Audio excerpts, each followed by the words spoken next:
The local government editor for Conservative Home, Harry Phibbs, who joins us in the studio. Morning to you, Harry. We'll talk about what's happening in Prague in a moment. But first of all, how do you feel about the conference and about where Liz Truss is now following that speech yesterday? Oh, I thought that it was a very good speech. She's obviously had a tough act to follow in that Boris Johnson's got this bizarre kind of superstar charisma. So in terms of the delivery, the tone, she was never going to compete with him. But in terms of the substance, I thought it was very clear, and it would have reassured people who thought with the retreat over the 45 pence tax rate, was the clear, firm, radical free market agenda of lower tax, less regulation, smaller state, was that going to be abandoned, or was she going to carry on with that? And she couldn't have made it any more clear that she was going to press on with that. So I think that has now cleared up any doubts people might have had about her determination, I would say. OK, so it was a good end to what was a rocky first conference for her as Prime Minister.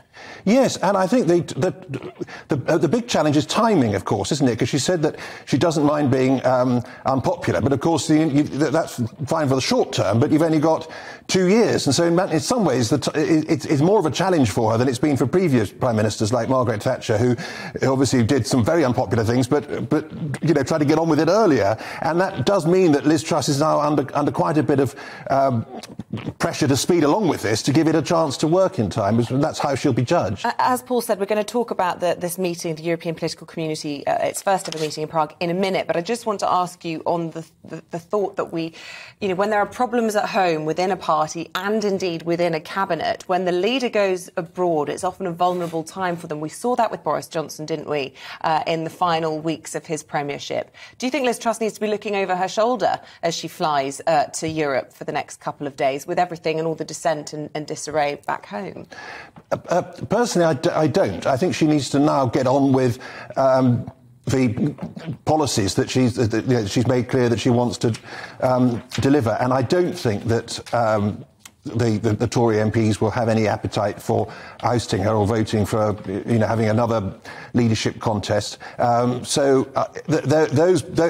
might be some who are pessimistic about whether the policies will succeed, and others who will be more confident. But I think even the pessimists would probably accept that now, having been chosen as the leader, that she has to get on with it. So I think some of the stuff about coups, plotting, there may be people who would like to do that, but I don't think that they have a realistic opportunity. So I don't think she should be too distracted by that, no. And just how worried are you about these interest rate rises, the effect they have on mortgages, on homeowners, for the country and also for the politics?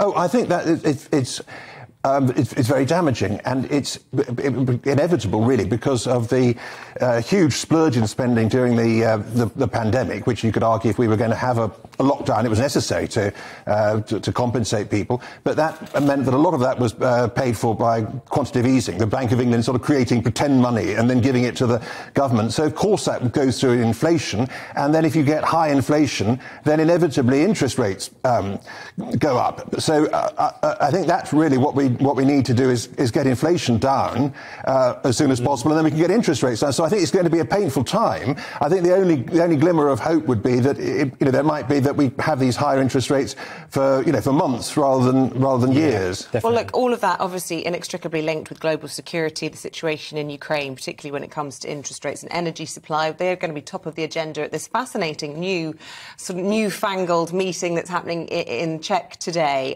Tell us a little bit about what we can expect to see. It's said to be the brainchild of President Macron. But Liz Truss will be keen to establish herself front and centre there. Yes, and I think it's actually quite an opportunity in terms of the argument over Brexit, that because we're an independent nation now, it's not the same as being an isolationist. And a lot of the arguments against Brexit, the Remain argument, was that we were trying to be little Englanders and cut ourselves off from the world and all the rest of it. And I think this is an opportunity for Liz Truss to go along and say that Britain is still fully engaged in the world. Ukraine, obviously, is a huge factor. And there, of course, we're in a strong position that we were ahead of the European countries, and arguably not being in the European Union gave us more flexibility, more independence, because the European Union started to have a thing called the Common Defence and Security Policy, where they try and do everything by consensus, and that is slowed down in many ways their help for Ukraine. And crucially, before the Russian invasion, months before, we were providing the supplies and providing the training. And obviously history could have turned out very differently if we hadn't led the way there. So I think she speaks with some authority, actually.